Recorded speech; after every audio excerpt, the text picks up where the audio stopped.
Ya dulu kan kesannya kita harus nunggu. Sekarang ya kalau lu nggak ada lu bikin. Kalau misalnya lu nggak diajak main film, lu bikin aja filmnya gitu. Ibarat kasarnya gitu. Oke. Jadi kalau lu misalnya nih kayak gua mau motret poster film gitu ya. Gue bikin aja dulu poster filmnya. Betul. Filmnya nggak ada juga gue bikin aja. Yang penting orang lihat visualnya. Betul. Jangan nunggu sampai diajak juga. Kalau belum ada kesempatannya, lu yang buat Lu yang kesempatannya. create ya. Nanti ya semesta juga bakal ngeliat gitu. Kalau emang lu udah capable, kapasitasnya udah ini, pasti percaya lu bakal dapet kesempatannya juga gitu. Oke, Dok. Kita start kira-kira 2 Setahun jam nih. lah ya, 2 jam ya. Oke teman-teman, kita sekarang ada Aldo Sinarta. Ya gue langsung aja karena udah berapa tahun ya Dok ya? 50 tahun janjian sama lo buat podcast ini ya. Iya baru kesampean nih. Gile. Saya pencitraan aja nih, sibuk ya. Pencitraan sibuk ya, gila. Penting. Aldo bisa, gue nggak bisa. Gue bisa, Aldo nggak bisa. Hari ini dipaksa sama JJ, Ya, di DOS jadi harus bisa. DOS yang mempersatukan kita nih. Aduh, Dok, thank you Dok. Sama-sama. Thank you kehadirannya. Sama-sama banget. Gua My tuh, pleasure nih bisa diundang sama Om Fajar nih. gue yang thank you banget. Lo ada di podcast ke-7 gue, supposed to be lo yang pertama sebenarnya waktu itu. Iya kan? Harusnya Bener. Aldo yang pertama. Emang gue mau ketujuh aja sih. Oh, lo mau ke-7 ya? Angka bagus tuh. Karena angkanya ya. Dok, langsung aja Dok. Gue tuh suka salah nyebut nama lo. Aldo Sinatra kayak Frank Sinatra gitu kan. Kayak bukan cuma gue deh, semua orang kayaknya. Hampir sih Om. Iya, itu udah kayak udahlah, gue udah kenyang, udah capek. Paling biasanya kalau udah kayak gitu ya gue bercandain aja sih karena udah nanggung kan. Udah orang udah pasti salah spelling gitu. Salah spelling ya. Karena nama Sinarta mungkin lebih nggak awam dibanding Sinatra. Iya, orang udah terbiasa dengar Sinatra. Cucu gue, cucunya Frank gue sebenarnya. Oh, cucu jauh ya. Jauh Tapi banget. apa sih Sinarta tuh family name atau apa? Family name dari bokap. Oh, bokap. Nama apa Dok? Gue sih baru denger nama lu ya, Sinarta itu, atau misalnya kayak fam di Manado kan banyak tuh fam. Betawi sih bokap. Bokap Betawi. Jadi ya nggak tahu namanya dari mana sebutannya. Mungkin ada juga nama Sinarta, tapi ya nggak terlalu banyak lah nama Sinarta. Nggak ada hubungan family juga gitu? Nggak ada. Nggak ada ya. Tapi Dok, ini kalau lu tuh sebenarnya udah nggak perlu diperkenalkan karena orang udah pasti tahu ya kan. Banyak yang belum. Tapi boleh lah lo perkenalkan Aldo Sinarta nih, famous photographer yang karyanya tuh udah berseliweran di sosial media. Amin. Dan silakan Dok. Oke. Halo teman-teman semua yang belum kenal.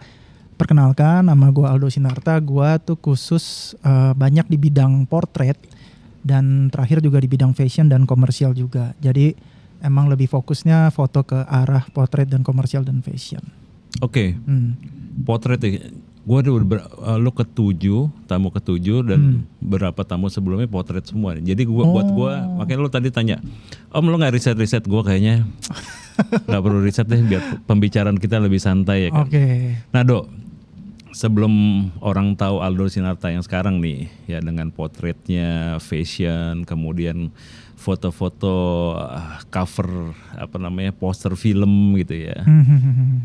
Gimana Dok lo mengawali fotografi sampai lo kemudian apakah lo memutuskan memulai dari dulu dengan potret atau gimana Dok? Kalau dari awal sih sebenarnya sama kayak fotografer lain juga sih. Semuanya pasti mencoba untuk semua genrenya. Jadi maksudnya nggak langsung gue bisa, gue ngejudge gue adalah seorang fotografer portrait gitu. Oke. Kebanyakan pasti untuk fotografer awal-awal itu pasti mereka mencoba berbagai macam genre ya. Jadi di gue juga kayak gitu. Jadi gue pas megang kamera juga ya nyobain semua genre. Mau landscape, mau foto street, mau foto produk, apa gitu gue cobain. Tapi emang dari awal gue dapet chance-nya itu kebanyakan di portrait kan. Terus gue berangkat juga dari wedding gue sebenarnya. Okay. Startnya kan. Mungkin Om Fajar juga kan start dari wedding juga ya. Apa? Gue startnya portrait. Dari potret dulu ya. Potret, gue wedding baru di 2015. Oke. Oh lu startnya potret ya? Di wedding ya? Start gue sebenarnya awal banget tuh di yearbook, bikin buku tahunan. Oke. Buat anak-anak sekolah tuh gue seru ya? Iya. Bohong-bohongin lah ya anak sekolah ya, gampang ya. Bohongin ibunya. Iya, bohongin ibunya. Dari situ gue sebenarnya gue belajar jadi kayak produsernya dulu sih. Maksudnya gue yang ngonsepin, terus gue juga fotografernya dulu juga bukan gue, jadi gue in-charge-in semuanya yang melibatkan untuk pembuatan foto yearbook, bikin buku sampai ke printingnya juga gitu. Nah dari situ gue belajar nyelip, coba terjun ke bidang fotonya juga gitu. Oh jadi lu start fotografi justru belum motretnya dulu, produserin dulu gitu. Iya. Jadi komersial dulu ya? Bukan komersil lah, ya bikin yearbook lah ya. Yearbook udah dapat income dari situ kan? Udah, waktu zaman kuliah. Udah jadi lintah darat ya. Lintah darat. Wah ini seru dong, karena kan banyak fotografi ya termasuk gua, ya kan start dari hobi, ya kan hobi dan banyak tamu yang lain juga gitu kan. Kemudian baru berapa tahun kemudian terjun ke komersial, artinya menjadikan fotografi ini sebagai income. Kalau lu justru awalnya produserin dulu, baru kemudian lo terjun ke motretnya gitu. Iya, jadi gue sebenarnya mau ngomong kasarnya gue jadi kayak calo dulu. Oh iya, boleh lah lo caloin gue. Jadi calo. Sampai sekarang gue juga masih jadi calo, cuman skala produksinya lebih besar aja. Gitu. Emang gue next plan-nya itu, emang gue nggak mau jadi di depan layar terus kan gitu. Jadi di fotografi itu ya, gue ngelihatnya emang lumayan deep nih kalau kita ngobrol, soalnya emang foto. Oh nggak apa-apa, kita punya waktu panjang. 1 tahun lah ya. 1 tahun. Jadi di fotografi itu gue emang demen sebenarnya. Cuman lama kelamaan gue juga kan harus realistis nih. Gue harus lihat ini bisa long termnya mau sampai tahap mana sih gitu di bidang jasa ini gitu, di fotografi, di industri kreatif. Jadi kalau gue belajar banyak dari sini, ternyata ya lu nggak cuman sekedar lu jago doang di sini ya, masih secara skill, secara lu bisa teknis segala macem, tapi ternyata ilmu lainnya tuh sangat banyak yang harus lu kuasain untuk menjadi entrepreneur di bidang fotografi gitu. Itu yang gue sekarang lagi coba dalemin di ilmu-ilmu lainnya sih.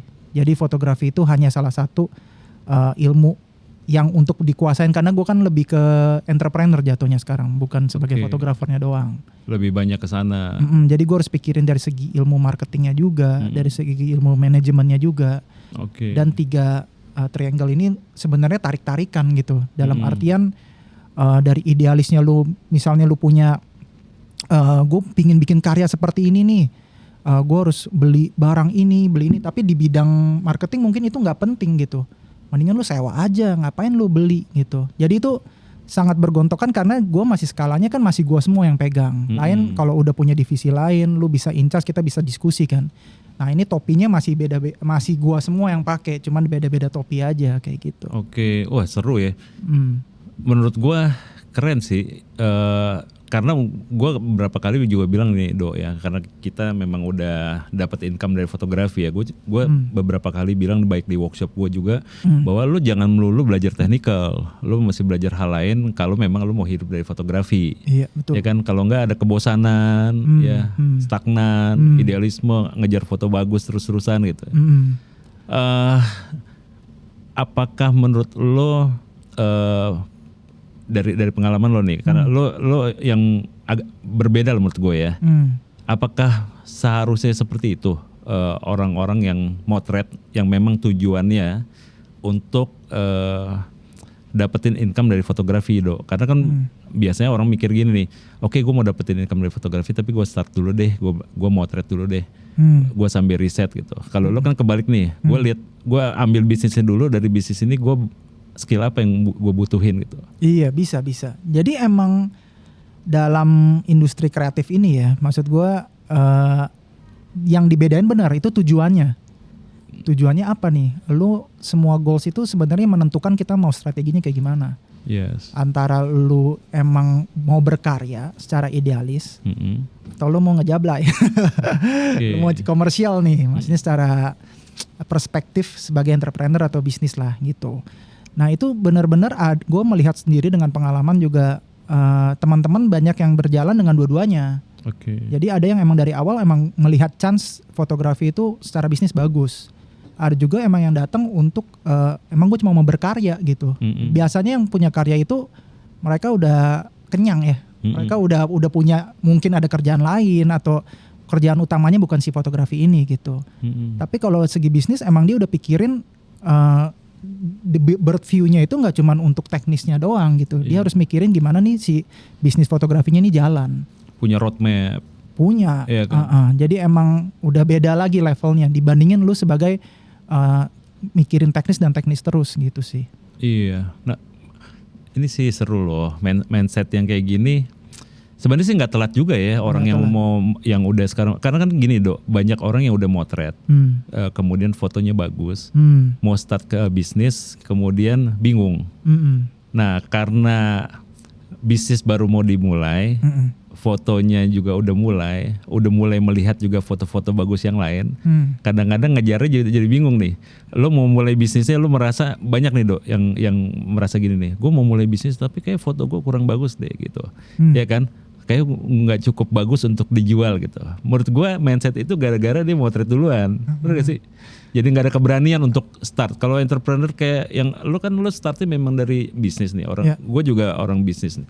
Jadi kalau gue mau start bisnis, kadang-kadang bukan produk harus jelek sih, tapi gue pikir jalan dulu deh, nanti sambil jalan kita perbaiki gitu produknya. Betul. Yang gue percaya ya sebenarnya ini juga fakta ya. Semua karya itu akan ada pasarnya. Oke. Lu mau bikin sejelek apapun itu ada aja yang suka gitu. Jelek bagus itu kan menurut mata idealis kita kan. Padahal malahan secara fun fact-nya itu yang menurut kita alay, norak itu laku yang paling juga. banyak. Laku secara juga. hukum piramida itu middle low itu yang paling rame sebenarnya. Yeah. Cuman kitanya aja yang gregetan. Aduh kok gue bikin foto kayak gini sih. Tapi foto-foto yang bener-bener kita ngelihatnya bener-bener ya dalam sorry ya maksudnya norak dan lain-lain itu malah pasarnya paling gede di Indonesia gitu. Fun fact-nya seperti itu. Setiap foto ada marketnya. Ada marketnya. Jadi jangan pernah takut. Jadi kalau misalnya ya kalau kita mau ngarah ke premium ya pasti malah marketnya lebih niche sebenarnya. Tapi secara kualitas, secara mereka berani bayarnya itu pun lebih tinggi. Lebih tinggi. Ya gue juga pernah dengar katanya semua harga ada pembelinya. Pasti ada. Ya, tergantung seberapa banyak yang lo mau. Gila nih justru ini doa ini ya. Gue masih menghadap kamera hari ini.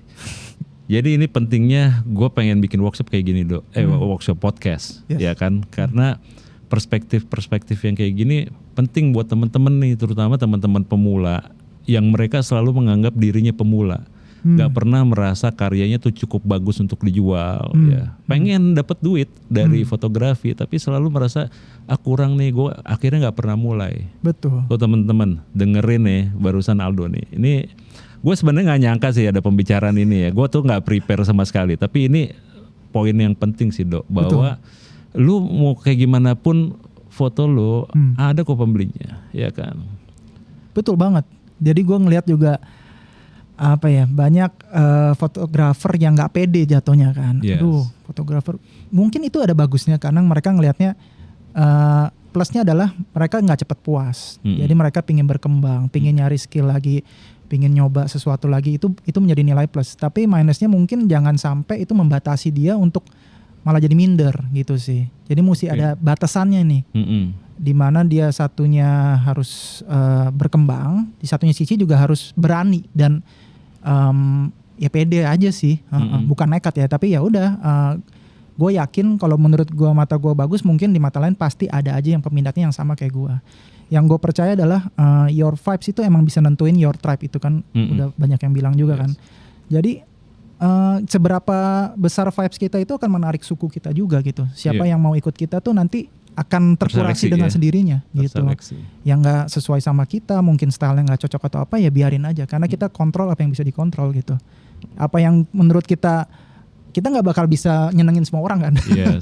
Jadi yang gak suka sama kita gak usah pikirin gitu. Yang suka sama kita, yang suka sama style kita fokus ke sana. Nanti di sana mungkin mereka akan ajak teman-temannya lagi yang satu frekuensi sama kita gitu sih. Bener, lo kalau mau layanin semuanya ada 270 juta rakyat Indonesia yang pasti suka sama foto lo gitu ya. Gak bisa. Dok, nah lo waktu ini sekali lagi gue tanya ke lo based on yang lo ngomongin tadi ya, bahwa lo startnya dari bisnis. Nah, ketika lo memutuskan untuk kemudian lo motret, ya tadi kan lo orang di belakang layar nih. Betul. Apa yang lo pilih akhirnya gitu? Dan kenapa lo pilih itu gitu? Pilih apa nih? Ya, istilahnya tadi kan lo menjadi produser untuk foto yearbook gitu kan. Terus tadi lo bilang kemudian lo akhirnya juga ikut motret. Ya. Ya. Kenapa gitu? Apa yang lo pilih pertama? Lo motret apa? Oke. Artinya kan lo udah tahu kebutuhannya kan? Lo motret apa terus kenapa lo kemudian pilih itu gitu? Iya, jadi selama gue berjalan itu kan ya gue mencoba semua hal dulu ya. Dan ternyata yang paling gue suka adalah foto yang objeknya itu hidup gitu kan, maksudnya bergerak dan punya mood, punya interaksi. Nah itu yang gue suka. Jadi yearbook itu kan juga fotonya juga sama anak-anak kan, anak sekolah, anak SMA. Nah menurut gue ini ada telepon. Ini bukan telepon gue deh. Jangan-jangan gue. Maaf. Gak apa-apa. Bisa di-cut kan? Oh iya. Ini nggak ada cut Dok. Nggak apa-apa. Ntar maghrib langsung cabut. Kagak apa-apa lah. Lanjut aja. Nggak apa-apa santai. Jadi ya dari situ gue lebih banyak fokus demennya ke foto portrait dari situ. Oke. Karena gue demen, karena jujur dulu gue teknisnya agak mundur ya. Maksudnya gue demennya foto orangnya itu karena orang itu kan sangat-sangat dinamis gitu. Iya. Jadi dan nggak harus saklek secara technical, lightingnya tuh harus perfect gitu. Nah itu makanya gue lumayan demennya di portrait. Terus wedding juga kan ngejarnya momen dan lain-lain. Nah setelah itu paralel gue berjalan baru latihan technicalnya, skillnya gitu. Sambil jalan. Tapi lo udah lakukan itu langsung ke komersil juga ya? Iya, di komersil ya mungkin gue harus lebih siap sih secara technicalnya. Tapi kalau di wedding walk itu agak nekat-nekat juga sih. Maksudnya secara skillnya nggak sampai expert banget, tapi udahlah coba aja. Tapi ya learning by doing gitu. Yang gue pelajarin bener-bener jam terbang tuh sangat-sangat efektif. Penting ya, sangat efektif biar lo cepet belajar juga gitu ya. Yes, benar. Jadi ketika lo baru belajar motret nih Dok,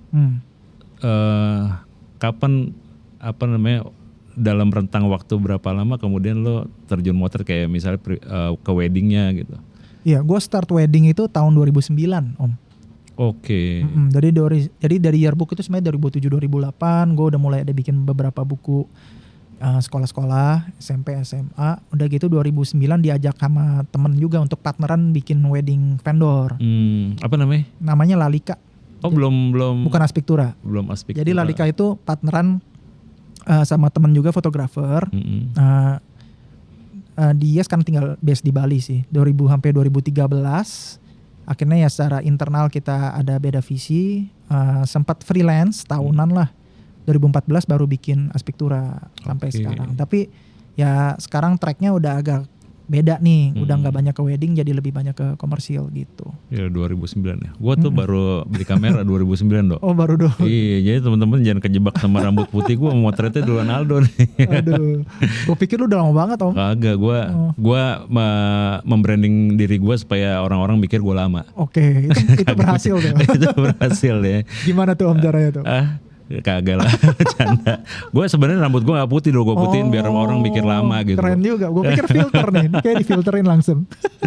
Gila Dok. Nah, lo Aspiktura itu berapa tahun?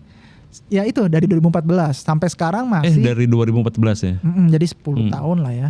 Cuman ya sekarang udah pasif lah gitu. Jadi nggak terlalu produktif. Paling sekarang mungkin kalau ada exhibition apa masih ikut, tapi nggak nyicer kayak marketingnya harus gimana, enggak. Oke. Dan lo udah nggak turun juga ya untuk ke wedding ya? Udah mulai jauh ngurangin. Iya. Yang mau aja. Udah mulai seenaknya. Iya. Dok, kita balik lagi nih Dok. Ya gue pengen runut dari awal ya biar teman-teman bisa belajar tentang bisnis sih. Terpancing pembicaraan mengenai bisnis ya Dok. Iya. Nah, karena lu memang start juga dari bisnis ya, maksudnya dari berpikir bisnis, tujuan awal dari motret ini ya. Waktu itu yang lo pikirkan apa yang 2009 kan lagi rame-ramenya kan? Oh iya. Iya kan lagi gokil-gokil ya. That's why gue juga kayak mencoba nih gitu. Apa yang lo pikirkan supaya lo berbeda dari yang lain ya? Waktu itu kan belum banyak juga yang di bisnis ini, tapi kan udah mulai kamera juga penjualan lagi banyak-banyak ya, gue ingat waktu itu ya. Betul. Dulu gue pakai Canon kamera 450D, semua orang pakai juga. Iya kan, masih banget semuanya kayak gitu kan. Iya. Nah dari pemikiran bisnis lo waktu itu, apa yang lo pengen lu bedain? Apa keunikan yang lu pengen jual waktu itu, Dok? Jujurnya ya di awal tahun-tahun itu malah gue nggak pernah kepikiran untuk nyari USP-nya apa, positioningnya harus gimana, enggak sih. Gas aja dulu udah. Karena zaman dulu kan gue ya gitulah, yang penting ada aja kerjaan, nekat-nekat juga gitu, bikin aja. Oke. Cuman lama kelamaan ya baru berasa ternyata lu nggak bisa nih cuman bikin tapi nggak punya something yang bisa membedakan diferensiasinya gitu.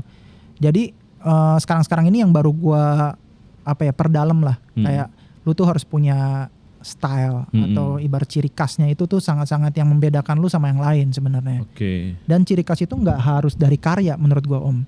Oke. Jadi ciri khas itu sebenarnya dari segala macam elemen ya. Maksudnya dari diri lu sendiri itu udah ngebedain, dari personal lu sendiri. Kemudian dari cara nge-treat klien, komunikasi, service, post pro, production segala macam itu semua bisa jadi ciri khas gitu. Kadang orang suka terpaku ciri khas tuh harus dari fotonya doang. Stylenya. Style doang. Mungkin style itu iya karena dari first impression orang kan untuk ngelihat semua foto, oh iya ini langsung beda. Tapi ternyata pas udah orang kenapa tertarik sama kita untuk repeat order dan lain-lain, itu sebenarnya pasti ada something yang ngebedain kita dengan yang lain. Jadi kayak servisnya atau komunikasi itu juga ternyata bisa jauh lebih penting daripada karyanya. Iya. Kadang kalau mereka nyaman, terus kayak harga dan lainnya juga cocok dan lain-lain, mereka juga karya itu di kesekian, apalagi untuk komersial.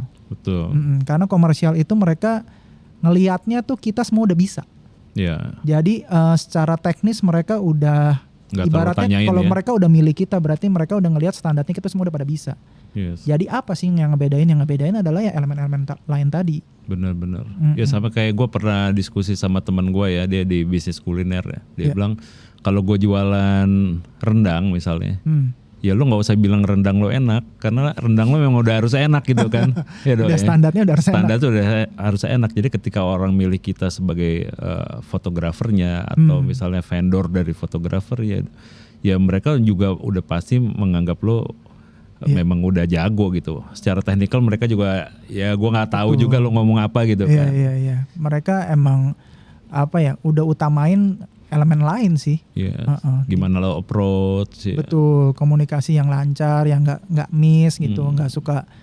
Ya itu lack of communication kan sangat penting ya di komersial, apalagi ngelibatin banyak pihak, birokrasinya juga kadang lebih kompleks kayak gitu. Yes.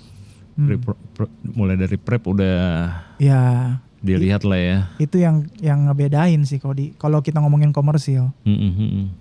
Nah sekarang kerjaan lebih banyak ke apa Dok? Lebih banyak ke komersial ya? Lebih banyak ke komersial sama personal juga. Kan kalau di studio masih ada yang rutinnya lah ya. Yaitu personal masih ada juga. Ya studio Aldo tuh di Kelapa Gading ya? Di Sumarek, Sedayu sih. Sedayu. Perbatasan Gading Cakung lah. Iya, gue udah pernah ke studionya Aldo. Iya. Main lagi lah. Nanti gue yang main tempat lu ya. Iya. Gue tuh orang kebanyakan rencana Dok. Jadi baru kemarin ada studio, terus gue mau ngundang Aldo nih gara-gara JJ nih harus di sini jadi. Gara-gara JJ lah. Kena mulu deh. Belakang layar pada. Dok, lu tuh kan cepet banget ya Dok ya, waktu kemarin kita masih ngobrol-ngobrol kayak mau motret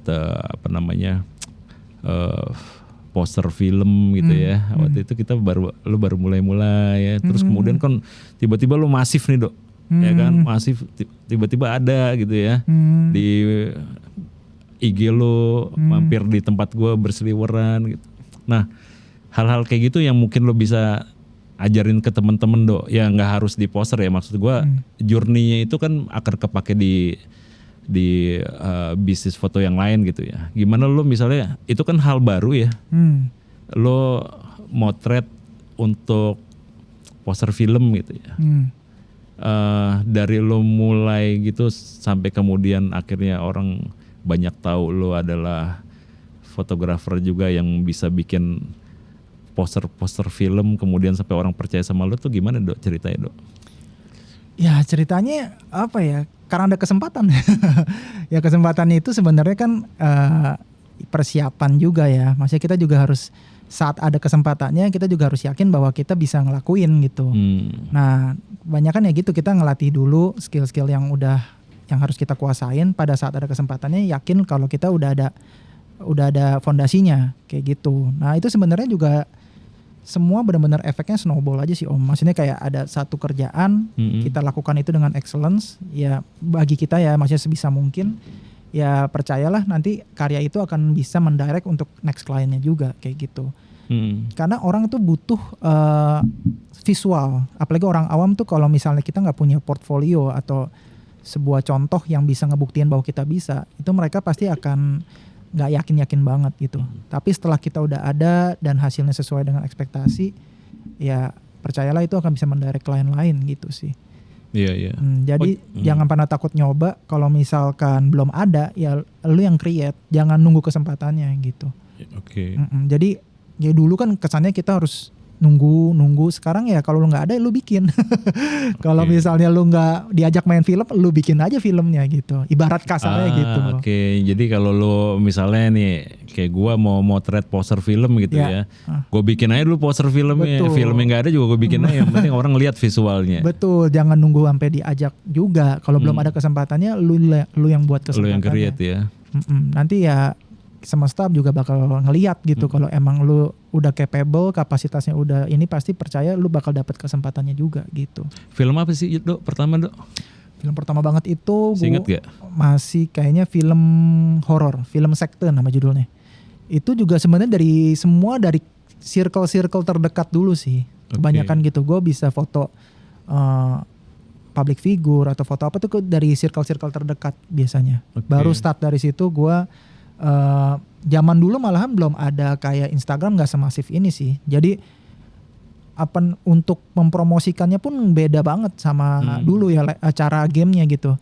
Kalau sekarang kan lu tinggal upload apa segala macam, orang lihat lu udah seglobal itu. Lu mau misalnya ada yang lu mau nih mau ajak dia foto, itu tinggal segampang DM aja gitu kan. Kalau dulu kan nggak bisa. Makanya ya sebenarnya ketolong di circle yang mendukung gua awalnya. Nah dari situ barulah ada beberapa kesempatan yang kesannya kayak faktor luck itu sih gitu. Faktor luck itu lu buat juga. Kesempatan persiapan itu ya kesannya beruntung, orang cuma ngeliatnya beruntung, padahal sebenarnya beruntung itu ya kesempatan plus persiapan itu. Nggak totally semuanya luck faktor ya. Kesannya lu hoki ya bener, gue percaya ada faktor untung itu. Gue juga beruntung, tapi kan saat lu dapet kesempatannya, kalau lu nggak siap, lu nggak mungkin dapet kesempatan kedua. Betul. Malah kadang-kadang ada yang udah siap, begitu dapet kesempatannya merasa belum siap Dok. Banyak banget tuh ya kan. Iya, banyak yang nggak yakin sama dirinya sendiri. Nggak yakin, akhirnya ngeles nggak jadi gitu kan, sayang ya. Iya. Banyak loh Dok kayak gitu. Banyak. Ya, jadi kayak Om nih, gue udah pantas belum ya? Udah pantas lah lo apapun. Ya yang lo bilang ya, kalau lo memang yakin dengan persiapan dalam artian gini loh, nggak ada yang prepare misalnya. Nih misalnya gue besok disuruh foto poster film Hollywood gitu. Ya itu udah hoki banget tuh. Tapi bisa terjadi. Betul. Ya kan, makanya nggak ada orang yang memang udah dipersiapkan untuk motret poster film Hollywood itu, nggak ada. Tapi persiapan di sini maksud Aldo adalah ya lo terus latihan aja, motret aja. Lo tahu masalah technical secukupnya gitu. Betul. Kenal orang, kerjasama, kolaborasi, ya lo bikin lah gitu kan Dok ya. Nggak akan ada yang kedua sih kalau lu nggak ngejalan yang pertama. Betul. Jadi emang pertamanya itu pasti kesannya lu belum capable. Tapi ya insting lu juga harus main sih. Maksudnya ini kira-kira feeling lu. Kalau gue emang tipenya yang nyemplung dulu sih. Gas aja dulu. Agak nekat juga lah ya. Tapi nekatnya juga nggak sampai terukur. Iya, nggak ada perhitungan sama sekali, nggak juga. Banyakan gue juga menggayat orang-orang yang sudah capable juga gitu. Jadi lihat projectnya apa, ya beruntungnya kita juga harus menguasai networking ya. Maksudnya tetap harus berteman sama orang-orang yang bisa mendukung kan, support kita juga. Jadi kalau dapat project yang kayak gini, kira-kira ngajaknya siapa, kapasitasnya yang cocok sama siapa, kayak gitu.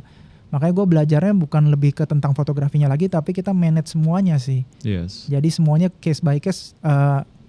Jadi kayak produser itu ya kita harus tahu projectnya apa, kita ngelibatinnya yang kayak gimana yang sesuai dengan kemauan si kliennya kayak gitu. Kerjaan tim lah ya Dok. Kerjaan tim, makanya gue sekarang udah jarang banget kayak one man show gitu, emang gak pernah sih. Iya, capek juga lah ya.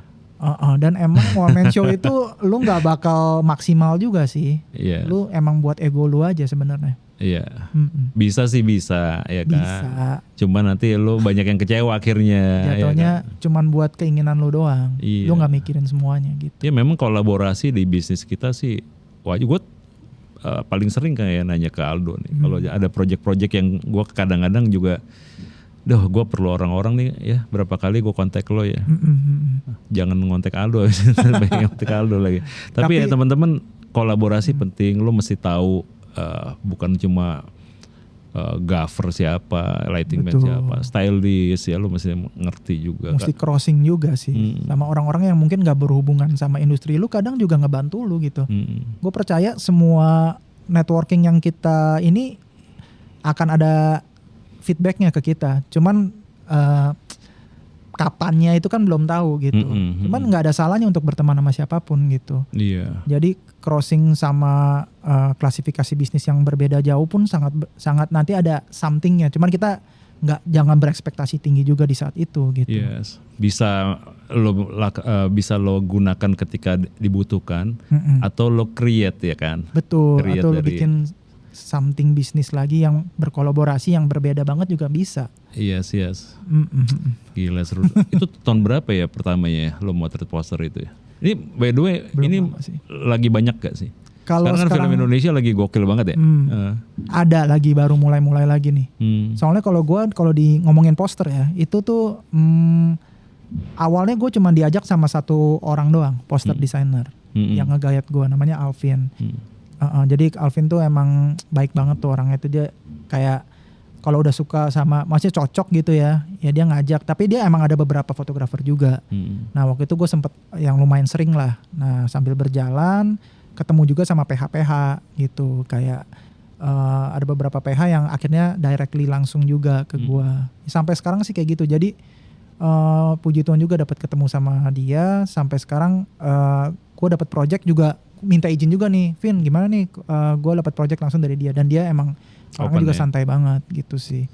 Jadi ya kayak gitu, itu kan maksudnya ada faktor lucknya juga, karena waktu saat gue mulai foto pun yang sekte itu ketemu karena dipertemukan oleh si director gitu. Nah si Alvin itu emang poster desainernya si sekte itu. Dari situlah jadi lu bisa moto poster. Nah ya, jadi kita nggak ada yang tahu, bukan dari klien kan gitu. Itu kan jatuhnya jadi poster desainer yang bahkan si poster desainer itu emang dicari banget sama semua, pokoknya lagi hot lah. Lagi hot ya. Hampir semua poster bisa berapa puluh % dia yang buat gitu sih. Seru Dok. Dok, sekarang apa activity belakangan ini yang sering lo kerjain, Dok? Activity ya, jadi seperti yang tadi dibilang, kayak gua tuh tahun ini ya, gua tuh emang ngembangin fotografi itu sekarang jenjangnya tuh bukannya ke atas, Om. Jadi jenjang itu gue lebih ke horizontal nih. Jadi gue gimana cara ngembangin bisnis foto? Ya karena foto lu udah terbatas nih, dan lu juga kan nggak bisa dibagi banyak kan gitu. Jadi lu harus mikirin apalagi yang bisa dikejar sesuai dengan expertise lu. Jadi yang gue lagi bikin sekarang sih ya kayak lu nih bikin edukasi, itu kan salah satu contoh yang dikembanginnya secara horizontal gitu. Nah itu juga gue lagi mau coba bikin ke arah sana, tapi ya nggak jadi utamanya lah, masih belum jadi utamanya. Terus gue lagi bikin kayak produk, terus gue bikin kayak apa, tapi semua masih ada hubungannya sama industri kreatif ini kayak gitu. Tapi tetap fokus ini tahun ini gue lebih banyak fokus di komersilnya yang mau gue majuin. Ya, sama studio ya kan. Ya studio juga ternyata sebagai untuk sebuah produk dan jasa itu masih banyak diperlukan lah. Gitu. Untuk B2B juga masih oke. Cuman gimana cara lu marketinginnya aja. Tim berapa banyak Dok sekarang, Dok? Nggak banyak. Gue make it small sih, kurang lebih 5 lah. 5 ya? Nggak rame. Cuman ya gitu, karena gue semua itu by project sih, Om. Jadi kalau kayak apalagi khusus komersil gitu, gue menyesuaikan dengan si projectnya. Kalau misalnya projectnya butuh yang kayak gimana, gue cari in charge-nya juga cari orang. Jadi gue udah nggak perbanyak in-house. In-house itu lebih buat yang rutin lah, yang buat personal. Tapi yang edit segala macam yang udah basicnya udah pada bisa. Iya. Dan susah juga ya Dok nyari tim-tim sekarang ya. Susah. Berat ya. Iya, untungnya emang gue dapatnya pas yang karena gue menomorsatukan manner dan attitude ya dibandingin lu mau sejago apa gitu kan. Jadi gue nyarinya itu dulu, baru sisanya kalau jago tuh bisa dikuasain lewat manapun lah ya kan. Yang penting lu ya kayak nilai-nilai dasar, jujur, tanggung jawab, kayak gitu-gitunya, disiplin. Nah, itu dulu aja. Nanti sisanya pasti menyusul. Lu mau belajar apa pasti kalau 3 value-value dasar lu bisa, lu pasti kuasain juga kok. Weh keren Dok. Tuh kan gue bilang kita planning 30 menit juga gak bakal cukup deh sebenarnya Dok ya kan. Dok tapi nih ya mungkin buat teman-teman ya. Tadi banyak orang yang bilang wah usia gue udah terlalu tua nih untuk motret lagi gitu. Banyak orang nih ya yang di atas 40 tahun nih Dok. Gue kadang-kadang suka mikir kalau anak-anak 40 tahun ngomong kayak gitu gimana gue gitu kan. Nah buat anak-anak muda nih Dok ya yang mungkin lagi nonton podcast ini Dok. Kalau lu bisa balik ke belakang memulai ya, memperbaiki apa yang lu udah kerjakan udah bagus juga sih sebenarnya. Tapi kan mungkin kita di dalam tahapan ini udah mikir oh coba dulu gue mulainya kayak gini nih pasti gue bisa lebih teratur, bisa lebih cepat, bisa lebih gede bisnisnya, bisa lebih kayak gimana fotografinya gitu. Kalau lu mesti start lagi di awal-awal tahun lu memulai foto dan bisnisnya, apa yang lu akan lakukan pertama Dok? Kalau gue pribadi sih gue nggak menyesali juga sih apa yang gue lakuin sekarang gitu. Jadi Amin gini. Tapi ada kan kayak misalnya apa yang bisa gue improve sebenarnya di awal gitu. Atau memang udah bener tracknya? Nggak ada yang bilang bener juga, dan gue yakin kalau gue ngulang pun nggak akan perfect juga. Gitu. Jadi kalau gue sih mikirnya ya nggak ada kata terlambat, itu satu ya. Maksudnya lo mau ngulang, mau mulai umur berapa, itu maksudnya umur itu kayak cuman jadi batasan di kepala lu aja sih. Gitu. Kalau lo mau ada yang start dari awal itu udah jadi nilai plus, iya itu gue akuin. Cuman kalau udah umur berapapun itu ya ibaratnya kayak gue ngeliat KFC aja umur suksesnya umur 80 tahun ya. Tapi jangan dia juga sih. Jangan jadi ukuran ya. Cuma maksud gue ya itu sih. Jangan jadi patokan umur itu jangan jadi ngebatasin lu. Ya coba deh kalau gue dulu kayak gini gitu. Malahan yang sekarang lu kuasain pasti sebelumnya itu pasti ada latar belakang kenapa lu bisa sampai sekarang kayak gitu. Ya salah satunya tadi ya Dok yang gue tangkap dari lo yang mungkin juga sama kayak gue. Gue selalu bilang ke teman-teman yang mau mulai fotografi, ya bukan di bisnisnya nih, misalnya kayak Om gimana sih biar gue belajar dengan cepat misalnya. Gue bilang gue besar dari community sih, mungkin betul. Sama ya. Intinya community itu kan kolaborasi.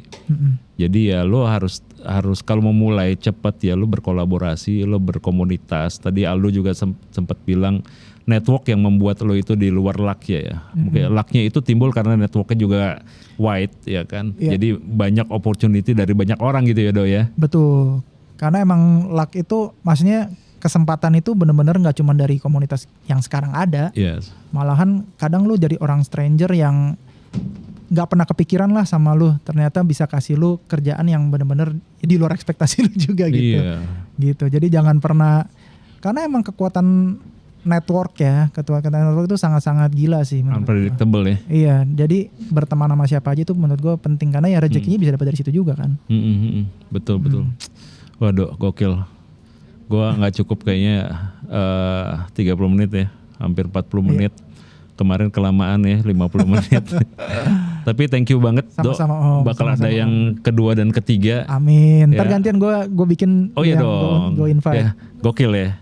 Gue mesti mention ini sih karena memang bagus banget Dok. Nih kemarin si JJ bilang Om di dos aja. Gue pikir ya juga ya. Karena gue kemarin sebenarnya awal-awal gue podcast gue cuma pakai wireless clip on. Pas dapet ini gue keracunan. Jadi ini jernih banget sih. Jernih banget ya. Suara gue nggak pakai edit. Oh nggak usah edit berarti ya. Suara kita jadi lebih bagus ya. Terus yes. Thank you Dok sekali lagi. Sama-sama. Thank you juga Dos yang udah minjemin tempat ini dan Zoom Portrait buat